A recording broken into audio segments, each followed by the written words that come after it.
Well, good day, my people. It's your coach PK coming at your live. You know how it is. Always in the place to be, always in a good mood, always ready to give you the best that I've got to offer, which is my insight about the game of basketball, my experience with the game of basketball, and most importantly, my refereeing experience about the rules of the game of basketball.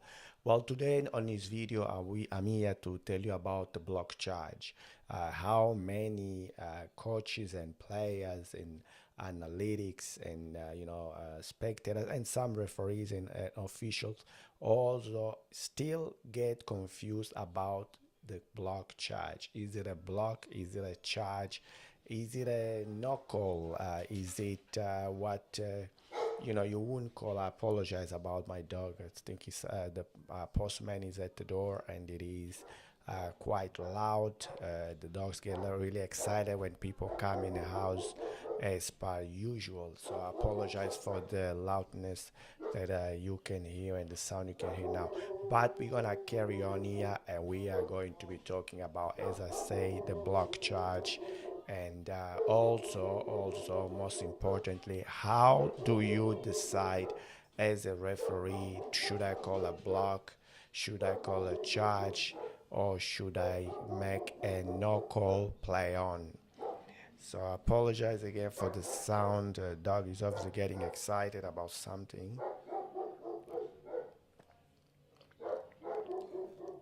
And I believe I've got visitors, uh, you know, welcome visitors. But I will carry on with this live and for a little bit longer until we actually can finalize it. Well, first of all, welcome to TikTok, everyone from TikTok. Welcome to my live. I appreciate you being here and taking the precious time of your day to spend it with me. I also like to say thank you or welcome to everybody on YouTube. Everyone coming at me from YouTube, welcome to my live. Again, I appreciate you being here on my live. Welcome to the Facebook page, Basketball for Dummies. Welcome. Thank you for being here. And also, last but not least, welcome to Instagram. I appreciate you being here as well. I hope you can hear me clear, especially on Instagram, because I know with Instagram I am using the audio from my phone, which is about 2 or 3 feet away from me now. And I know for sure the Instagram, TikTok, YouTube, and also Facebook page can hear me clear because I am using this wonderful mic here from Rode. By the way, if you're not aware, Rode is a Australian brand. The microphone actually made here in Australia, in Sydney to be precise. And so I thought I'm a supporter of the Australian market and Australian products. I trust the product. Obviously, a lot of people go with Shure. Shure is another product which is not Australian. I think it's German. But they are sort of the leading in the market of microphones because they've been doing, making microphones, great microphones for a very long time. Maybe even better than Rode, but Rode is my preference just because I like to keep the businesses in a country. If you are not aware, I live in Australia, I live in Melbourne, and anything Australia I support. While I'm talking about Australia and Sydney and stuff like that, I would like also to take a time and send my condolences to all the families of people that were affected, friends, family, and friends as well. They've been affected for the tragedy that happened on the weekend on Bondi Beach, which is very, very sad. I condemn it. I don't like violence, and I hope things are sorted, and I hope things get back to normal and people actually appreciate the life we have here in Australia and the opportunity they get here and just enjoy the time here and the life here. That's what I really, really wish we appreciated a bit more. Now, going back to the reason I came to this live video is the block charge. And a lot of time we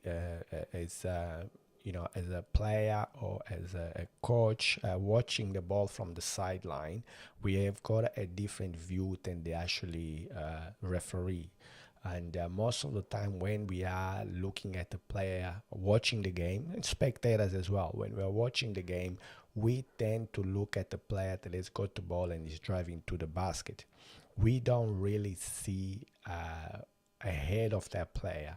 We try to focus, our eyes are laser focused on a player that is driving the ball to the basket, not nobody else. And most of the time, what happens when we are looking at the player going as hard as fast as he can to the basket for the layup, uh, on our vision we don't actually see the defender that either was already there, long enough to get a charge, or that the defender moved laterally to make contact or block the layup, or the player trying to get a layup or going to the basket. And that's a thing that that's how most of us coaches, spectators, and sometimes teammates, and even the player with the ball. A lot of players, for what I get and I see, they put their heads down and they run as fast as you can towards the basket to get the layup. They don't see what's in front of them. As a coach, I always encourage everybody, when you are driving the ball to the basket, to have your head up, meaning the speed you are going, it doesn't really matter. Most important is you have control.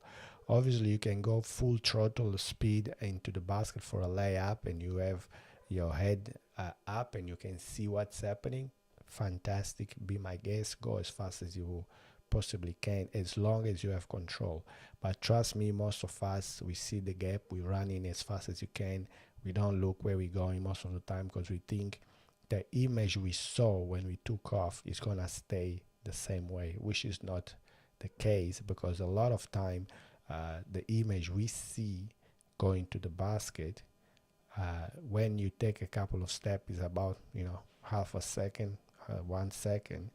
It changes very quickly. Like, the game of basketball is a fast game, or as it is most sports, but especially basketball, the players, they move so fast, so quick, and it takes special referees to be able to make that decision correct every time. I always say, I don't think referees are 100%, but the referee that is doing a 80% accuracy on his call or her calls, this is really good. This is already wonderful, and that should be clapped on and say, well done, ref, good job for doing that. That's my opinion anyway. So just quick one, I'm just gonna check and see what's happening on my live. Yeah. Thank you all for being here on the live. Thank you for showing up, and thank you for showing your support as well. Much appreciated your being here on my live. Much appreciated you taking the time of your life to spend it with me and hear what I have to say. So thank you very much. By the way, I am in Melbourne. Today is one of those days that we're gonna have a scorcher. I think it's gonna hit about 32 to 36 degrees in some parts of Victoria. So I wish everybody out there to make sure to stay hydrated. Make sure to drink as much water as you possibly can, and stay cool, either under air conditioner or fan, or just stay cool, because you don't wanna pass out, or you don't wanna get faint and get dizzy, because it is it will be very, very hot. Personally, sometimes I think I prefer winter, because in winter you can control the body temperature a little bit better. The colder you get, the more layers you put, singlet, t-shirt, jumper, jacket, another puffier jacket, another puffier jacket. You can actually control the temperature on your body. While if you are in summer, you can peel your skin off your body, because that's just gonna be very painful. So you have to adjust to the temperature, and also adjust to either with air conditioning or fan, or just stay cool, or go have a bath. Sometimes a cold bath sometimes helps. Also, drinking cold drinks, like iced teas, and uh, you know iced coffee, things like that. It will help you to stay cool and then also to stay hydrated. Um, lived in three different continents. Now I visit five continents, but I lived in three different continents. And every time I move from a continent to the other, I get told, "Oh, wow, you lived in Africa, right?" So in Africa, it's always very, very hot. So this is not bad. You feel comfortable, but that's not true. And I also lived in Germany. And in Germany, they say, "Oh, in Germany it's always very cold, so you are used to this weather," but it's not true. It doesn't take many years for your body to adjust to the new climate. It doesn't take much longer for your body to be used to the new norm, which is the new temperature of the country or the city or the state you live in. And especially living in Melbourne, Victoria is really difficult for your body to adjust. That's why we get sick a lot, because in 1 minute is very cold, the next minute is very hot, the next minute is windy, the next minute is raining, the next minute, it's like you have four different, you know, temperature or seasons in one day. And it happens a lot if you live in a peninsula, sort of in a triangle peninsula, because it's wind coming that way and wind coming that way, and they sort of meet in the middle, and you get sick, and you get have to adjust all the time. I can see the love hearts coming up from TikTok. I appreciate it very much. Please keep it coming. Please keep it coming. I love the TikToks, love hearts, and thank you again for being on my life. Thank you, TikTok. Keep it up. And I haven't actually been checking the other channels, but I'm pretty sure they are also very, very active. So I'm just gonna go here and see what Instagram is doing. So I'll go Instagram. Bear with me. Uh, we are talking about the block charge situation. When is it a block? When is it a charge? I sort of just thank you for the love hearts Instagram. I sort of just introduce you to the idea, but we will get a little bit deeper into it. We're gonna talk about the you know the referee point of view. We're going to talk about the player point of view, the coach point of view, and also obviously the spectators point of view, which is amazing. Bear with me. I'm just making sure all my devices are going live and well. And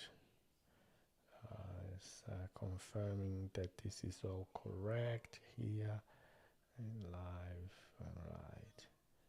So I can see YouTube, I'm live. I can see that TikTok, I'm live, and I also can see that Facebook page is live. I hope you can hear me clear. Most importantly, I hope you can see me clear. Just gonna reply to Ben. Hi Ben.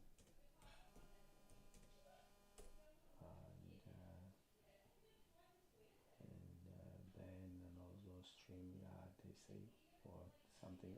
Cool, that's fantastic. Thanks Ben, thanks for being on my live from YouTube and TikTok, Instagram, Facebook page, all that. Welcome again. If you are just joining me on this live today, I'm talking about block charges, how to identify block charges, how to be able to say if it's a block or a charge as a referee, what coaches see, what players see, what spectators see many times as well, and why they see it that way, why they believe it's this and not that. Let me just go back to, depending on look, most of the time, depending on the court, most of the time the drive, when a player drive, maybe 85% of the time, most players are right-handed.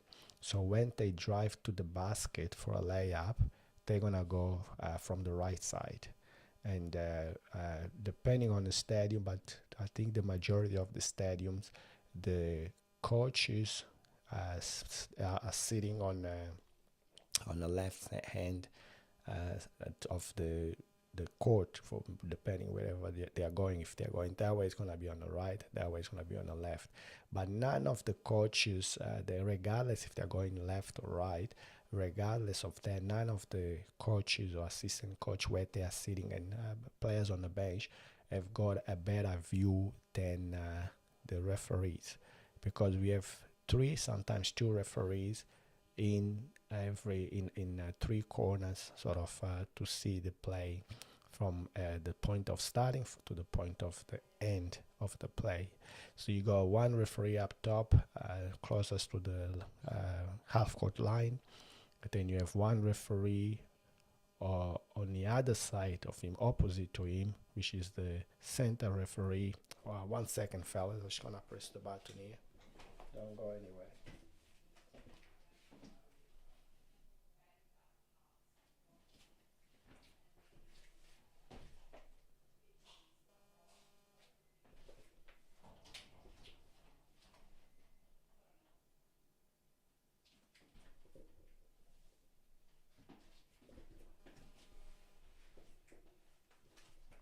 All right, I'm back. I think I'm back, which is good. Uh, yes, so pretty much, you thank you for the love hearts. I appreciate you, TikTok. I can see it all coming through. Pretty much, the position of the coaches. I'm just gonna say the coach's point of view. They are on an angle and they cannot really see straight what the referees can see. The position of the players on the bench is similar to the coaches. The coach might have a better view because he's standing up, but the players are sitting down.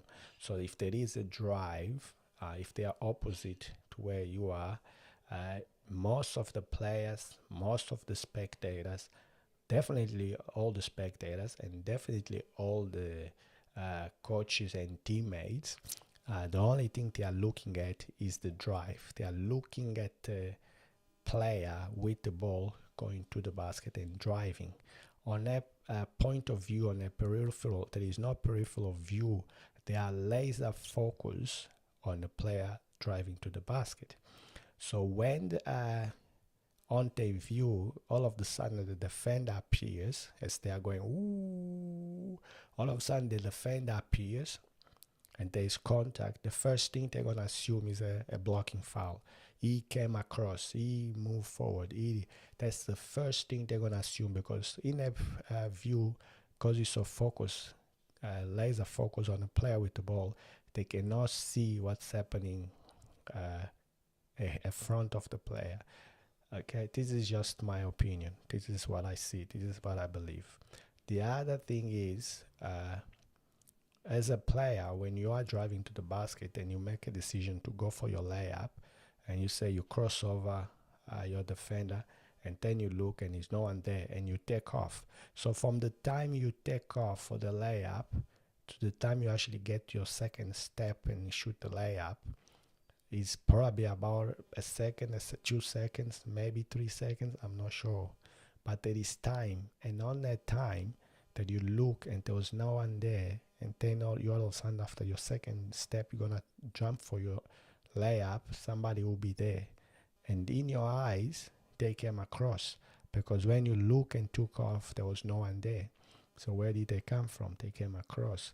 But and then you assume it has to be a blocking foul. They came on my path of the layup. The other thing also is, if a player takes the ball and dribbles and takes the first step, gathers the ball and takes the first step to go towards the basket, and the defender then move laterally to the side or to the way where the defender, the shooter is, or layup player is, then it becomes a blocking foul, because you have to give them at least 2 steps from the time to take off for you to have to be there beforehand.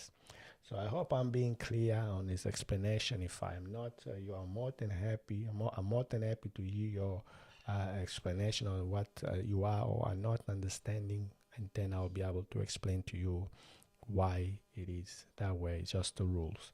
And that's pretty much what happens most of the time. So Neither the coaches, neither the spectators, neither the players on the court or on the bench are supposed to be looking for the defender. When did the defender move across? When did the defender move forward? They are meant to be looking at the offensive player because they are watching the game and see how the offensive player is going to get to the layup. Laser focus. But as referees, we do not laser focus on offensive player. Who we are looking at is we have a peripheral view, meaning we are looking 45 degrees that way. We have a peripheral view which we can see here, that's where the defender is, and we can see here, which is where the offensive player is, so I can see them both at the same time. Okay, so why I recommend to every referee out there, step back, step off the baseline. And the reason you step off the baseline is because if you step off the baseline, you can then see more. The closer you are to the baseline, the less you see because you are closing down your peripheral view. But the further back, or go all the way almost to the wall, the wider your view is, the more you increase your peripheral view. And the wider your peripheral view is, the more you can see. You can see the player coming. You can see when the player pick up the ball. You can see when the player took the first step, second step. And you can also see at the same time the defending player when he moved across, when he moved forward, if he did, if he was there early enough, and then you can make up your decision. The other thing I recommend a referee to do, especially if you're on the baseline and there is a drive on the right or left towards you, is that you look at the defender. Because really, if there is a foul, you have to call the foul and you have to tell the bench what the defender did wrong. Did he reach? Did he block? Did he move? Did he turn around? What kind of foul did the defender commit? And therefore, you have to be able to see nice and early what the defender did. And in my head, when I'm having to judge this kind of fouls or blocking or charge or no fouls, because it could be also no foul, okay? It could be also a no foul. I'm looking at the defender, thinking in my head, is illegal? And then if my answer is yes, then it's fine. If it's legal, guarding position is having 2 feet planted on the floor, on the ground, okay, facing directly to the offensive player coming towards him, and hands up on a defending position, which is sort of up here, not over the front like that, not on the side reaching like that or like that, up here within his cylinder, which is his shoulder up. So something like that, I'll accept it. Something like that is obviously even better. But in a cylinder, when you're standing on that cylinder and the defender comes to you and then is a contact. So I'm looking at him and I'm thinking to my head, he is legal, he is legal, he is illegal now, but it is legal now. On a point of contact, if the last thing that I thought in my head was is legal, then it's going to be a charge. If the last thing that I thought in my head before that contact was illegal, then it's going to be a block. Okay? And this is just how us referee look at it. This is just how us referee, decide on a play if it's a blocking or a charge or whatever it might be. So if you are enjoying this live, make sure to hit me up with love hearts, hit me up with a like, share this live so more people can know and understand the game of basketball in a point of view of a referee, because I am a referee, in a point of view as a player, because I've played the game for many years, in a point of view of a spectator, because like every one of us before, or even while we became players and referees, we watch the game of basketball, we enjoy and love the game of basketball, or most importantly, in a point of view of analytic as well. So I do analyze games and I do analyze and coach referees. So I hope you're enjoying this, and let me just read what's been written here on my TikTok. I'll be right back at you and get some messages. So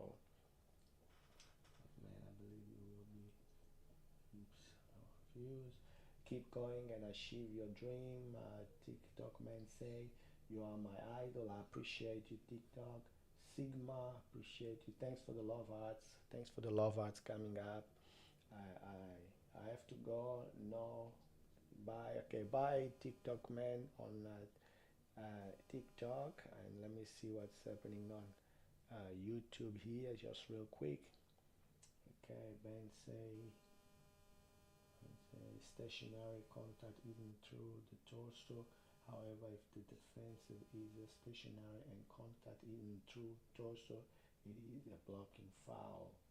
And yes, so I banned from TikTok. Just say that what if the contact happened not on the torso, and that's exactly right. So that's why the three dilemma apply. You have to have first your hand planted on the floor. Once your hands are planted on the floor, your second is you have to face the offensive player. And third is you have to have your hands up. So if there is contact, even though your hands, the feet are planted on the floor, and you turn your back on the offensive player, that's going to be a block because you are not facing the offensive player. You turn your back. And I see a lot of people do that. There is a drive, they see it coming, I'm too scared to get the charge, they turn the back on the offensive player, make sure the offensive player hit them on the back, not in the front. The only thing is if you do that, it's going to be a blocking foul. Thanks, Ben, for putting for your input on the matter. Charges. See again what Ben is saying. Charges is very important to know where the official are looking. It's all matching catch up defender early. All right, that's also banned from TikTok. Sorry, banned from YouTube. Is saying, about the referees and our areas of responsibilities. Obviously, if you have two men, that if the drive is going from right hand, one referee was going to be on the baseline, which is the lead referee in this case. So if the ball is coming towards their lead referee has to pick up their drive early. And what I say about peripheral view, so he has to be wide enough and back enough to be able to see the defender and see the offensive player coming into the defender. So then their referee can make the decision on if it is a blocking foul or if it is a charge. Was the defender stationary? If the answer is yes. Was the defender facing the play? And the answer is yes. Did the defender have his hands or her hands straight up? And if these three answers to these questions are yes, then it was contact and it should be a charge. Now, if one of these is not what the defender was doing, they might have the feet planted on the ground, but the hands are reaching out of the cylinder to create contact. That's going to be a hands foul. If they turn the back around and it's not facing or put the shoulder first, things like that, that's going to be a blocking foul. And if the feet are not planted on the ground and it's moving or on the point of contact, it is also going to be a blocking foul. So I hope it was valuable to you, this explanation, to everybody out there. I always would like to stay a bit longer every day, but today, being close to Christmas, is a lot of things to do. We'll be only here for about half an hour to 35 minutes or so. If you have any question that is basketball related, if you have any question that is, you wanted to share with me or ask me, I'm happy to take questions in the next 20 minutes or so, maybe 15 or 5 minutes. So be my guest. Go ahead, ask me any questions.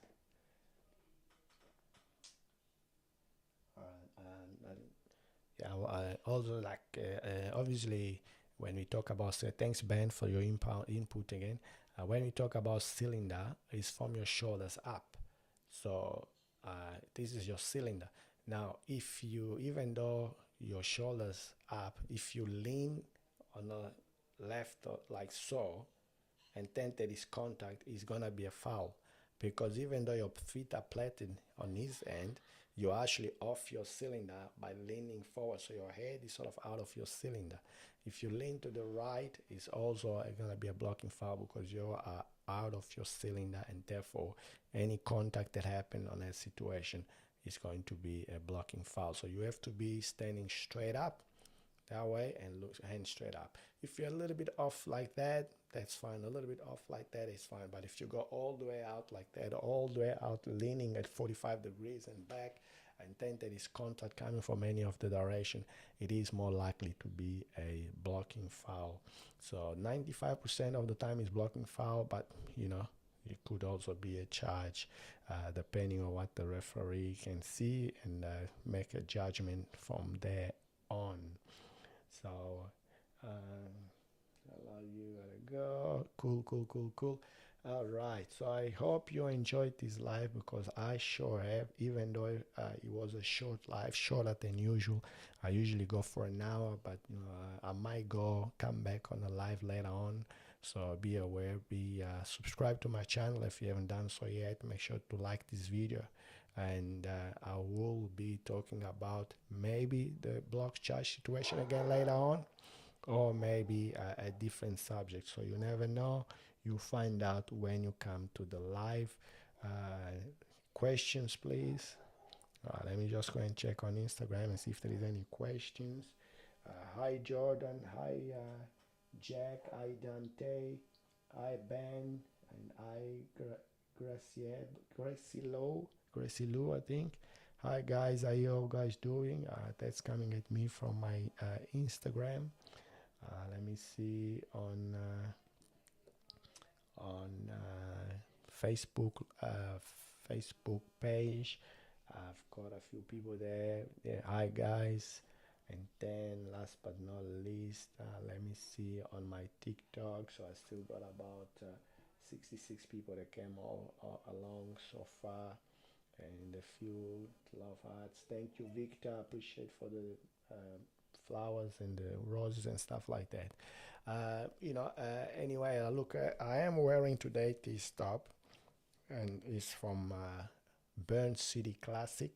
So Burn City Classic is a yearly tournament that happens every year on the second week of January in summer. It is outdoors, but it is no concrete floors. They have a wooden floor with airbags underneath. It's the same feeling that you will feel if you were refereeing or playing indoors. And the weather is usually pretty good at this time, depending on the weather. But you know, there is also a contingency planning to go to Broadmeadows or a Hume City basketball stadium if the weather doesn't allow us to be have the competition there. So I am the main referee, doing the rosters and also refereeing some games on their competition. If you are upcoming referee and want to have a go at real basketball games, as there will be players they play Big V, there will definitely be players they play NBL 1, there will be players they actually former players they played in the in the NBL and stuff like that, playing and present. So it's a great atmosphere. There's it's a family environment with children and families, and it's a great place. It's gonna be held at Pascovel, and I will put a down below in the comments so the exact location of the game. I think it's called Sewell Park in Pascovel. Check it out. It's gonna be next year on the 16th, 17th, and 18th of January 2026. So I can't wait to be back there. I can't wait to referee and organize the referee to do that. I am looking for maybe a couple more referees, preferable female referees, just to give a variety on what we are going to have. And if you hit me up, I might be able to set you up and give you a couple of games or so for you to experience the real basketball style, street basketball style. Some of the best players in Melbourne will be playing on this competition, and some from interstate as well, and maybe some from overseas. New Zealand, I believe, has put a team on this year, so I can't wait to see you there, and I can't wait to hear back from you about this tournament. Appreciate you being here again, and make sure don't go anywhere. go and watch my video. Will be down here somewhere. And also, if you haven't done so yet, subscribe to my channel, like this video, and yeah, let's go get it. Have a nice day. Bye for now.